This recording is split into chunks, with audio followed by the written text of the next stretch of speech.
Beep beep everyone. Following the previous video where we opened up 1982 Fleer packs, now we're going to try out 1982 Donruss, which is a packs that I had never seen when I was growing up. My brother and I didn't venture off very far and seemed to get all of our baseball card packs at Wawa, and it was like about a 5 or 6 block walk from home. We used to go out Saturday morning really early, like we'd be there at 8 o'clock in the morning buying our packs from lawnmower money we made during the week. And I don't remember ever seeing Donruss cards at the Wawa there. I know that Donruss came out in 1981, and I later bought a complete set from a dealer, probably through mail order back in the day. Never did buy any 82 Donruss. I did eventually buy all three sets complete in 83 and made the mistake of just sticking with tops after that, and unfortunately did not get my hands on any 84 Donruss or Fleer, which I presume was printed in smaller quantities because they're harder to get and they cost a lot more. So let's get right into it and have a look at the 1982 Donruss cards. There are 3 puzzle pieces in each. I presume Babe Ruth is the one since he's on the front. I didn't bother to look it up, and I probably should have before I started recording. 15 cards, key card in a set, like an 82 Fleer and 82 Tops is the Ripken rookie. Maybe we'll have some luck and find one. Okay, I'm going to try to be careful opening up the wrappers. I don't know how much they go for on eBay, but I know people are selling wrappers of 82 Fleer, Donruss, and Tops.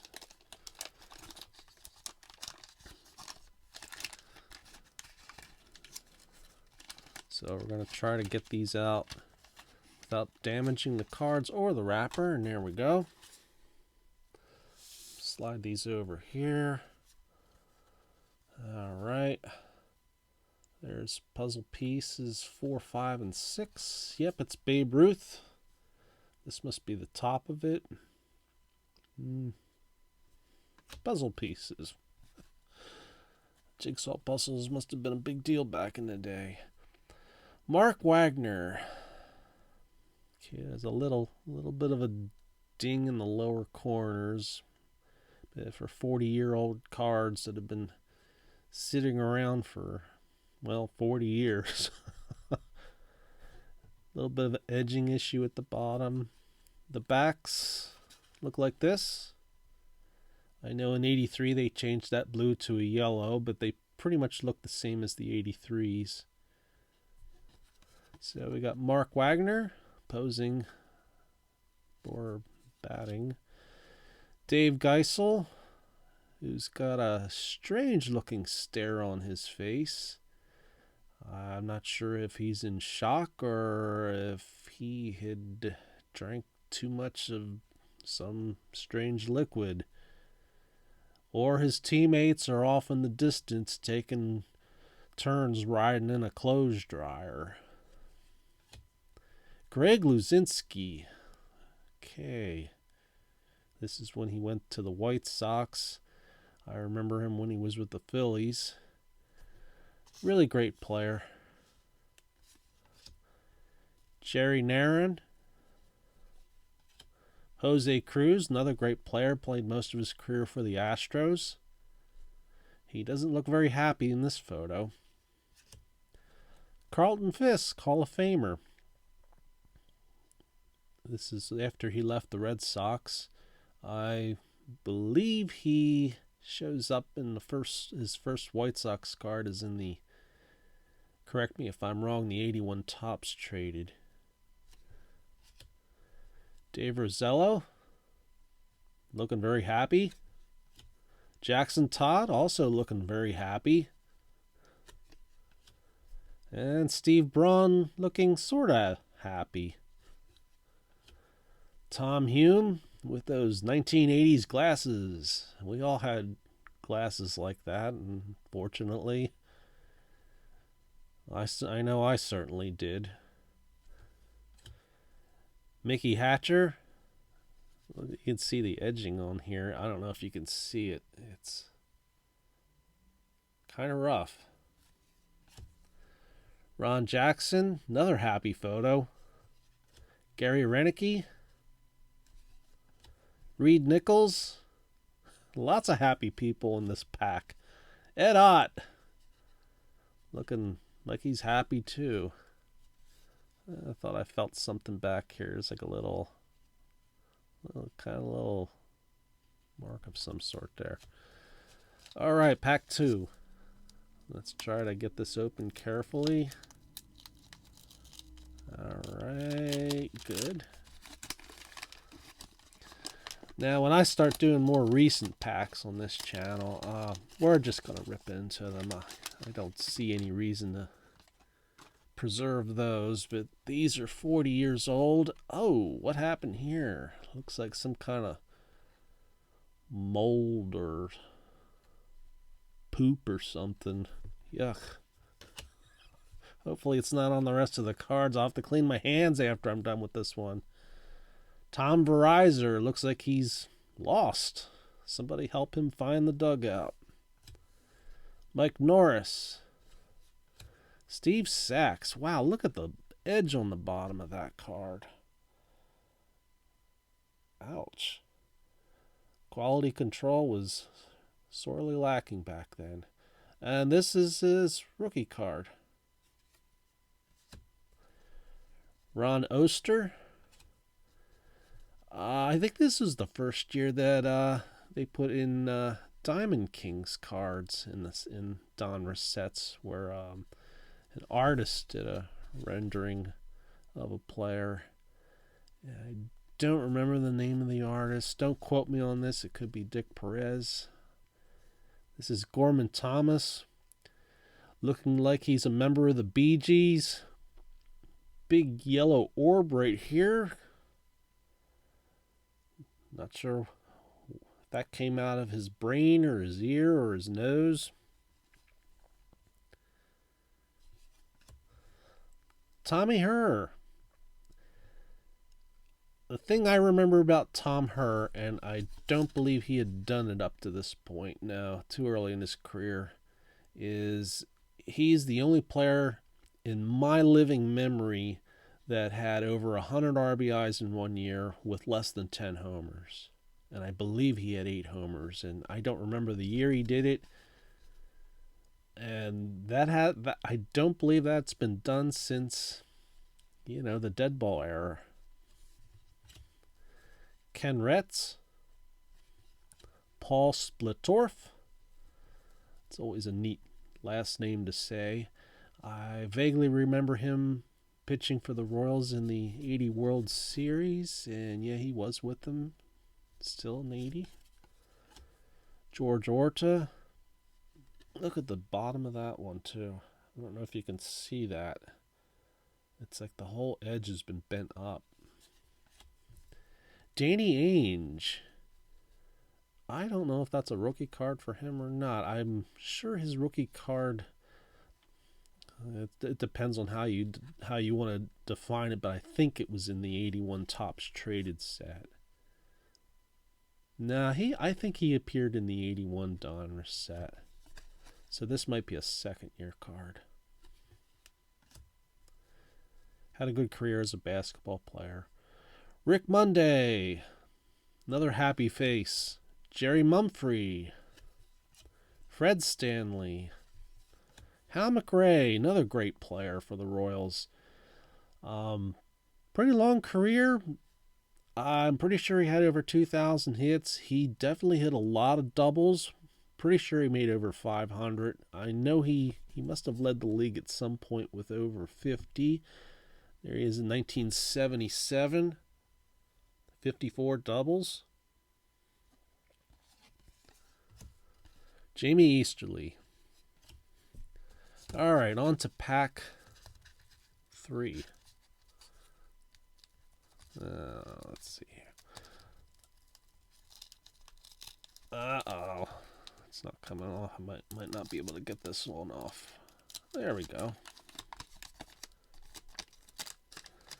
Oh, the word of the day is velocipede.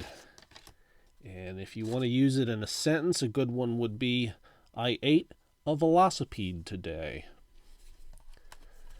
Okay, part of the Babe Ruth puzzle. Mike Torres. I'm pretty sure he had a pretty long career. These Donruss cards only take you back. They only give you 5 years of statistics. But I thought he had his start sometime in the late 60s. Bobby Mercer. He's a pretty good player. Longtime Yankee.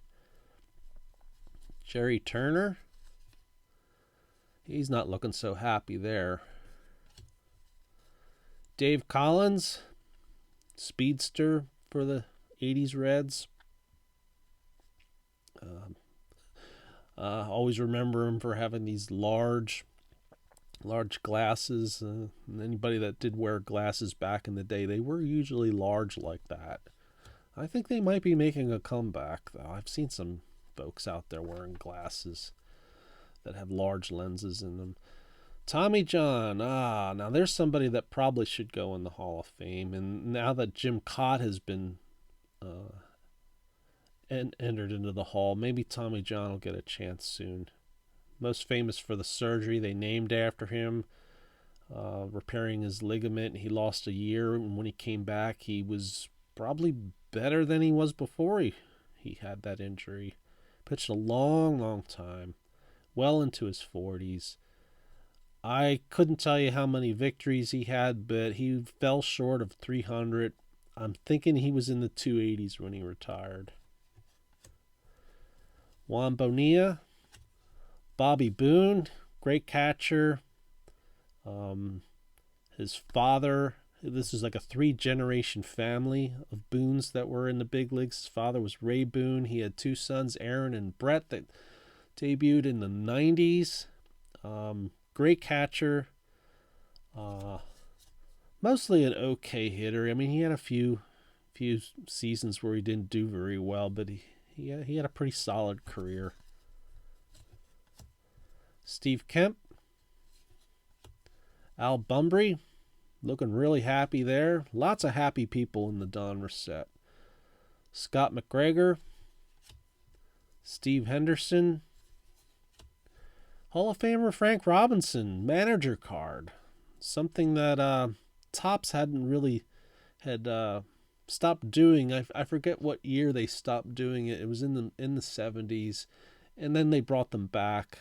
And I think it's because Donruss and Fleer were doing it, and I don't know if there was a high demand for this at the time, but they eventually started bringing them back. And that's something that's missing from modern cards, is they haven't made manager cards in a little bit. Great player. Don't remember how well he was as a manager, but he managed a couple different clubs. Well deserving of Hall of Fame. Dave Revering. Kevin Saucier, which I believe is how his name is pronounced. At least that's what I believe the Phillies announcers were pronouncing his name. This was after he was with the Phillies. I remember seeing him pitch during the 1980 season. Gary Hancock. Pack number 4. 4 out of 5. Still looking for a Ripken rookie. Okay, that one came out really well. Another puzzle piece. There's the top half of Babe Ruth. Alrighty, Pete Rose. That looks pretty good. There's a little ding up in the left corner, unfortunately. I don't know. I'm still debating on whether I think he's worthy of the Hall of Fame, considering all the stuff he's done throughout his life. That Yeah, I guess one way to describe it would be saucy or something like that. If we just take out the way he lived his life and just went with how he played as a player, yeah, he's a shoo-in. Um, I don't know what's going to happen with this. I'm leaning towards he probably should be in, but I'm sure everybody has an opinion on this. Tony Perez. Now, there's more deserving of the Hall of Fame than Pete. Great guy, power hitter, part of the Big Red Machine. Um, Power hitter. You see, he had 357 at this point in 1981. Well deserving of the honor. Larry Christensen. I do recall watching this guy pitch. I grew up watching Phillies games. If anyone is from that area, you remember they were broadcast on Channel 29, and Larry Christensen was a staple of their starting rotation for several years. I don't know what happened to him after a while. You can see this is 5 years, and I don't know when he started. I only started seeing him pitch in probably 79 through 81. I don't remember when he left the club. Kiko Garcia. Bert Campaneris, another happy camper. Also a great player. He played a long time. Most notable was his years with the A's, which you can't see on the back here because it only goes back 5 years, but he played quite a few years. Sorry there, I bumped the camera. Here's another Diamond Kings with Len Barker. Led the league in strikeouts, I believe, twice. High earned run average, kind of a short career. I do remember seeing him pitching occasionally. I think one time at an All-Star game I remember watching. I think he made the All-Star team. Luis Aguayo, do remember him. Great utility player. Didn't play for very long. I don't think he ever got a chance at a starting job. Probably would have pulled it off pretty good. King Kong, Dave Kingman. Dave Kingman was the precursor to a lot of different players today that hit around 220 and still somehow managed to get 35 homers while striking out 150 or more times. And Kingman was like one of the first players that was notable for this. He did finish his career with over 400 homers. He probably won't make it into the Hall of Fame because if you open that door, then you're going to open that door to quite a few other players that have also had careers like this. There were some other players back in the day that had low averages but hit for power and struck out a lot. Gorman Thomas was another one. But we have quite a few players today that the strikeout record was Bobby Bonds with 189, and that stayed that way for, I think, a good 25, 30 years. And then players started striking out well over 200 times in a season. Rick Rhoden. I remember him being a really great hitting pitcher. I remember seeing him homer a couple times over his career. I think he was just an average starter, pitched for quite a few years for the Pirates, but one of the best hitting pitchers I remember seeing. Milt Wilcox, Ben Ogilvy, another great hitter. I think he hit over 40 homers one year. Spent a long time with the Brewers. I think he was with a couple other clubs before that. The Tigers, I don't remember who he came up with. Here was his 41 that he hit in 1980. Okay. Joaquin Anderhar. This guy was quite a pitcher. He didn't put up really great numbers that would have led him to the Hall of Fame, but he was one of the prime pitchers with the Astros and then the Cardinals.